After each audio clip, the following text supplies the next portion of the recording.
جو پورے قرآن میں آخر تک آپ پڑھیں گے، یہ کوئی بہت بڑی نعمت ہے جس کا تذکرہ بار بار، کہ ایسے باغ ہیں جن کے نیچے نہریں بہتی ہوں گی، اللہ اکبر، وہ ان کی کیا ہی نظارے ہوں گے اس باغ کے، ہیں کیا نظارے ہوں گے۔ آپ دیکھیں چائنا نے ذرا سا پل بنایا جن نیچے سے جن کے سمندر ہے، مچھلیاں نظر آتی، سمندر کے اندر بنا ہوا ہے، مطلب سمندر کی مچھلیاں نیچے سے ٹرانسپیرنٹ پل ہے، سائڈوں سے نیچے سے نظر آتی، تو دنیا ٹکٹ پار پار ان کو دیکھنے جا رہی ہے۔ ہمیں اللہ بشارتیں دے رہا ہے بھائی وہ باغ ملنے والے ہیں، تھوڑی سی محنت ہے، بس تھوڑی سی محنت ہے، ہاں انشاءاللہ۔ اور جو کچھ اللہ کے پاس ہے وہ نیک لوگوں کے لیے کہیں بہتر ہے، اور بے شک اہل کتاب میں بھی ایسے لوگ موجود ہیں جو اللہ کے آگے عجز و نیاز کا مظاہرہ کرتے ہوئے اللہ پر بھی ایمان رکھتے ہیں، اس کتاب پر بھی جو تم پر نازل کی گئی اور اس پر بھی جو ان پر نازل کی گئی، اور اللہ کی آیتوں کو تھوڑی سی قیمت لے کر بیچ نہیں ڈالتے۔ یہ وہ لوگ ہیں جو اپنے پروردگار کے پاس اپنے اجر کے مستحق ہیں۔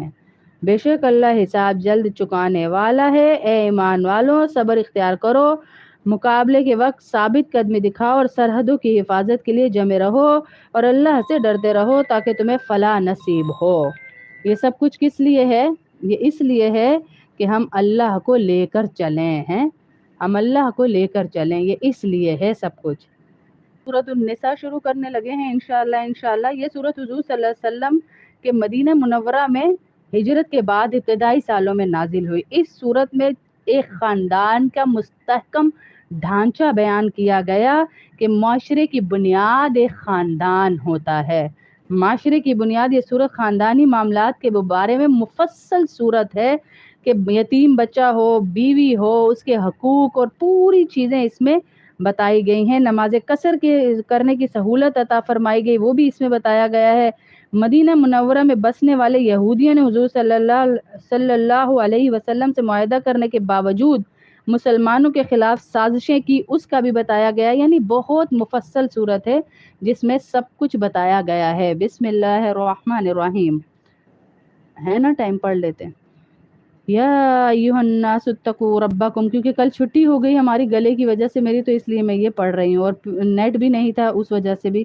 یا ایھا الناس اتقوا ربکم الذی خلقکم من نفس واحدۃ وخلق منها زوجها وبث منها رجالا کثیرا ونساء واتقوا اللہ الذی تساءلون به والارحام ان اللہ کان علیکم رقیبا۔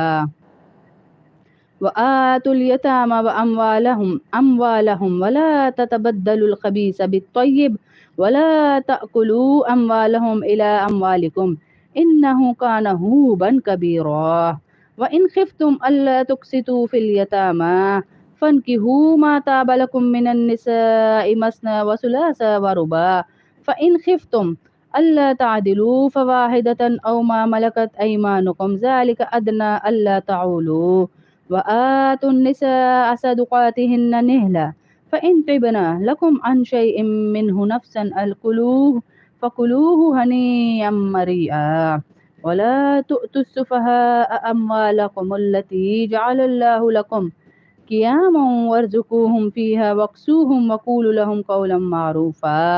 اے لوگوں، اپنے پروردگار سے ڈرو جس نے تمہیں ایک جان سے پیدا کیا ہے اور اسی سے اس کی بیوی پیدا کی، اور ان دونوں سے بہت سے مرد اور عورتیں پیدا کیے، یعنی آدم علیہ السلام اور حوا علیہ السلام کا ذکر ہو رہا ہے، اور عورتیں دنیا میں پھیلا دیے، اور اللہ سے ڈرو جس کا واسطہ دے کر تم ایک دوسرے سے اپنے حقوق مانگتے ہو، یعنی اللہ کا واسطہ میری جائیداد دے دو، اللہ کا واسطہ میرے یہ کام کر دو، اللہ کہہ رہے ہیں اس اللہ سے ڈرو بھی تو صحیح ہے، حقوق مانگتے ہو۔ جب دنیا میں کوئی اپنے حقوق ایک دوسرے سے لیتا ہے تو اللہ کا واسطہ سب سے پہلے دیتا ہے، یہ اس لیے یہاں پر آیت بیان کی گئی۔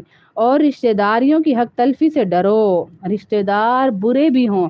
اللہ کے نبی صلی اللہ علیہ وسلم کے پاس ایک صحابی آئے اور کہنے لگے، یا رسول اللہ، میرا دل بڑا دکھ گیا، جیسے ہم کہتے ہیں نا، ٹوٹ گیا، پھٹ گیا میرا دل، کہ میرے سگے بہن بھائی، میرے ماں باپ، کوئی نہیں آتا، کوئی نہیں پوچھتا۔